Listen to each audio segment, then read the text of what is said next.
Hello दोस्तों, स्वागत है आप सभी का आपके अपने YouTube चैनल सबका स्टडी सेंटर पर। तो दोस्तों, कैसे हैं आप लोग? चलिए आज की इस वीडियो को शुरू करते हैं। देखिए फ्रेंड्स, पहला प्रश्न क्या है, किसी संख्या को 342 से विभाजित किया जाए तो शेष 47 होता है। यदि कह रहा है उसी संख्या को 18 से विभाजित किया जाता है तो शेषफल क्या होगा। देखिए मेरे भाई, क्या करना है, इस प्रकार के प्रश्नों को किस तरह से सॉल्व करेंगे। अब मान लीजिए कोई संख्या कह रहा है, तो हम मान लेते हैं कि वह संख्या n है, वह संख्या n है। कह रहा है जैसे जैसे क्वेश्चन बोलेगा उसी तरह से आपको करना है। कह रहा है कि उसी संख्या को जो है 342 से जब विभाजित किया जाता है तो शेष 47 बचता है। तो ये n कोई संख्या हमने माना, इसको जो है किससे 342 से कह रहा है अगर विभाजित किया जाए तो शेष फल यानी रिमाइंडर कितना बच रहा है, ये 47 बच रहा है। यही प्रश्न में बोल रहा है। देखिए मेरे भाई, क्या करना है इसके बाद आपको, जब भी इस प्रकार के प्रश्न आ रहा है, क्या कर रहा है, उसी संख्या को जब 18 से विभाजित किया जाए, यानी n जो है इसी को जो है जब आप 18 से कह रहा है विभाजित करेंगे तब पूछ रहा है इसका रिमाइंडर क्या होगा। देखिए मेरे भाई, सबसे पहले जो है आप क्या क्या करना है, n हमने कोई संख्या माना है, उसको 342 से जब भाग दिए तो ये 47 शेष बचा है। अब जब आपको फिर अगर बोले उसी संख्या को जो 18 से विभाजित किया जाए तो शेषफल क्या होगा, तो कुछ नहीं करना, आपको डायरेक्ट जो शेष आया है, जैसे यहाँ 47 शेष आया है, इसी 47 को हम डायरेक्ट 18 से भाग करके शेष निकाल देंगे। तो यहाँ आप भाग कीजिएगा तो यहाँ शेष कितना आ जाएगा, 18 दूनी 36, 11 47, यानी 11 इसका शेष आया है। यही जो है इस प्रश्न का सही आंसर हो जाएगा। लेकिन एक बात आपको ध्यान देना है मेरे भाई, क्या ध्यान देना है, ये 342 जो है ये 18, ये 342 का जो है 18 मल्टीपल होना चाहिए। मल्टीपल कहने का क्या मतलब है, 18 से जब इसमें भाग देंगे तो इसका शेषफल 0 आना चाहिए। समझ में आ रहा है? देखिए यहाँ आप देंगे ये इसका मल्टीपल है, 0 शेष आएगा। क्लियर, समझ में आ रहा है? चलिए चलते हैं नेक्स्ट क्वेश्चन की तरफ। देखिए ये अगला प्रश्न क्या है, कह रहा है x का मान क्या होगा यदि 7 अंकीय संख्या 91, 87, 6x और 2 है जो 72 से विभाजित है। यानी x के जगह कौन सी संख्या रखेंगे जो 72 से विभाजित हो जाएगा।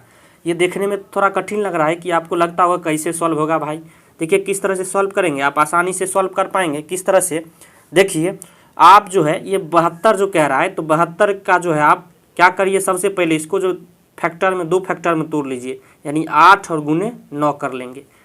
समझ रहा है क्या करना है मेरे भाई, ये जो 72 दिया इसको जो है 2 फैक्टर में हमने 8 और 9 में तोड़ दिया। अब देखिए जब 72 से ये संख्या पूछ रहा विभाजित, ये तो 9 से भी विभाजित होगा ये संख्या, और ये संख्या 8 से भी विभाजित होगा। तो कोई भी संख्या 9 से विभाजित है उसका डायरेक्ट चेक किस तरह से किया जाता है, तो उसका डायरेक्ट डिजिटल सम निकाला जाता है। डिजिटल सम क्या होता है, तो देखिए यहाँ किस तरह से आप करेंगे, जैसे लिख लीजिए इस संख्या को 91, उसके बाद ये 87, 6, ये x है और 2 है। अब देखिए ये 9 है तो ये कट जाएगा, 8 और 1 9, ये दोनों जोड़ने के बाद 9 आ रहा है तो ये भी कट जाएगा, ये 7 और 2 9 कट गया। देखिए क्या बचा है डिजिटल सम, डिजिटल सम में क्या बचा है 6 और ये प्लस x। कब विभाजित होगा, जब x के जगह हमको 3 रखना होगा, तभी ना हो पाएगा। तो x का वैल्यू कितना निकल के आया 3। जब x के जगह 3 रखेंगे तो ये 9 हो जाएगा, तो 9 में 9 से भाग लग जाएगा, यानी कट के 0 आएगा शेष, यानी x का वैल्यू कितना आया 3। तो यही पूछ रहा है x का वैल्यू कितना है 3, यही आपका डायरेक्ट आंसर हो जाएगा, x का वैल्यू 3। अब देखेंगे आप लास्ट में जो है ये क्या कंडीशन था, 72 से अगर विभाजित है तो 8 से भी और 9 से भी विभाजित होना चाहिए, 8 और 9 से विभाजित होना चाहिए। तो ये 9 से तो अब विभाजित है, तब अब जब आप x के जगह जब 3 रखेंगे तो ये 8 से भी विभाजित हो जाएगा, आप चेक कर सकते हैं। तो मैं आशा करता हूँ यहाँ तक भी आपको समझ में आया होगा। अब चलिए चलते हैं नेक्स्ट क्वेश्चन की तरफ। n 3 अंकों की सबसे छोटी अभाज्य संख्या, ध्यान देंगे अभाज्य संख्या है जब n माने उसी संख्या को कह रहा है 13 से विभाजित किया जाता है तो शेषफल बोल रहा है क्या होगा। देखिए इस प्रश्न को किस तरह से सॉल्व करेंगे, चलिए सीखते हैं। देखिए मेरे भाई, आपको जो है किस तरह से सॉल्व करना है इस सवालों को। देखिए 13 से कह रहा है वह संख्या विभाजित है, सबसे पहला क्या कह रहा है n जो है 3 अंकों की सबसे छोटी अभाज्य संख्या है। तो इस प्रकार के प्रश्नों को सॉल्व करने के लिए आपको सबसे छोटी जो है 3 अंकों की अभाज्य संख्या आपको पता होना जरूरी है। तो आप लिख लीजिए, देखिए सबसे छोटी यानी स्मॉलेस्ट 3 डिजिट प्राइम नंबर यानी अभाज्य संख्या कितना होता है, ये आपको 101 होता है। इसको आप लिख लेंगे, ध्यान में रखेंगे। और लार्जेस्ट जब आपसे पूछे यानी बड़ी से बड़ी संख्या, 3 अंकों की सबसे बड़ी संख्या 3 डिजिट प्राइम नंबर, ये आपको कितना होगा, ये आपको 997 होगा। यानी 3 अंकों की सबसे छोटी अगर प्राइम नंबर पूछे तो 101 और सबसे बड़ी पूछे तो 997। जब ये आपको पता होगा तो मेरे भाई अब आप इस प्रश्न को सॉल्व करने में कोई टाइम आपको नहीं लगेगा। देखिए किस तरह से करना होगा। देखिए मेरे भाई 3 अंकों की सबसे छोटी बोल रही, सबसे छोटी क्या है, 101 है। इसको क्या कर रहा है, किससे, 13 से विभाजित करेंगे तो शेषफल पूछ रहा है। तो शेषफल कितना आएगा, रिमाइंडर 63 91 10, इसका रिमाइंडर 10 आ जाएगा। यही इस प्रश्न का सही आंसर है। देखिए मेरे भाई किस तरह से आपको ये हमेशा याद रखना होगा। 3 अंकों की सबसे छोटी प्राइम नंबर 101 और 3 अंकों की सबसे बड़ी प्राइम नंबर 997। चलिए चलते हैं नेक्स्ट क्वेश्चन की तरफ। देखिए ये प्रश्न कह रहा है 81 गुने 82 गुने 83 और डॉट डॉट कह रहा है इसी तरह से गुना अगर 89 के गुणनफल का इकाई अंक क्या होगा। अब देखिए जब हमें इकाई अंक निकालना है तो ये इकाई अंक से हमें सिर्फ मतलब है, बाकी के नंबर से हमें कोई मतलब नहीं है। समझ में आ रहा है। तो किस तरह से इसको सॉल्व करेंगे, चलिए देखिए मेरे भाई क्या करना है आपको, 81 गुने 82 गुने 83 और गुने इसी तरह कह रहा है 84 गुने 85 गुने डॉट डॉट गुने 89 तक कह रहा है। ये कह रहा है इसका इकाई अंक क्या होगा। अब देखिए दोस्तों, अब आपको गौर से देखेंगे ये 2 को जब हम ये 5 से गुना करेंगे तो ये कितना हो गया 10, इसका इकाई अंक 0 आ रहा है। या फिर 4 को 5 से गुना करेंगे तो ये 5 चौक 20 0 इकाई का अंक आएगा। तो क्या इसका कंडीशन है, देखिए 5 गुने इवेन नंबर यानी सम संख्या बराबर 0 हमेशा आएगा इकाई का अंक। क्लियर है। तो इस प्रकार के प्रश्नों में आपको कुछ नहीं ढूंढना होता है। देखिए ये सीरीज में दिख रहा है 81 के बाद 82, 82 के बाद 83, अब क्या आएगा 84, 85। तो देखिए 85 अगर 5 आ जाता तो 5 को कोई भी सम संख्या से अगर हम गुना करेंगे तो उसका जो इकाई अंक हमेशा 0 आएगा।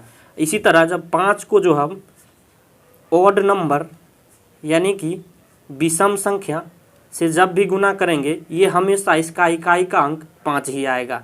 क्लियर है, समझ में आ रहा है। तो क्या इसका देखिए क्या इसका आंसर आएगा, डायरेक्ट 0 इकाई का अंक होगा, यही इसका करेक्ट आंसर हो जाएगा। क्लियर, आपको समझ में आया। ये कॉन्सेप्ट आपको ये ध्यान में रखना है। चलिए अब चलते हैं नेक्स्ट क्वेश्चन की तरफ। देखिए दोस्तों ये क्वेश्चन आपको देखने में लग रहा है बहुत बड़ा बड़ा है, इसका इकाई का अंक किस तरह से निकालेंगे। देखिए आपको किस तरह से सॉल्व करेंगे, देखिए मेरे भाई ये जो बड़ी बड़ी संख्या है इससे हमको कोई मतलब नहीं, क्योंकि हमें इकाई अंक निकालना है। समझ में आ रहा है। तो किस तरह से ये जो है सिर्फ इससे मतलब है इकाई के अंक, ये 21 से कोई मतलब नहीं, 81 से कोई नहीं, सिर्फ इकाई अंक से हमें मतलब है।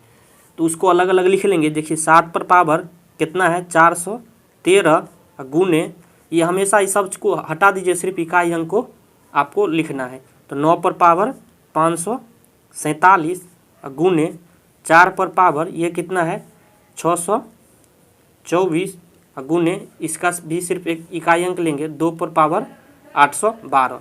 अब देखिए आपको क्या ध्यान में देना है, जो भी पावर में जो भी संख्याएं हैं सबको जो आपको 4 से डिवाइड करना है, यानी 4 से भाग देना है सभी संख्याओं को, पावर वाला को ध्यान देंगे।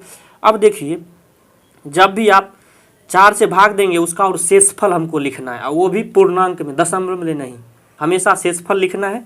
तो 7 पर इसमें अगर 4 से भाग देंगे तो इसका शेषफल 1 आएगा, 1 यानी 7 पर पावर 1 यानी 7।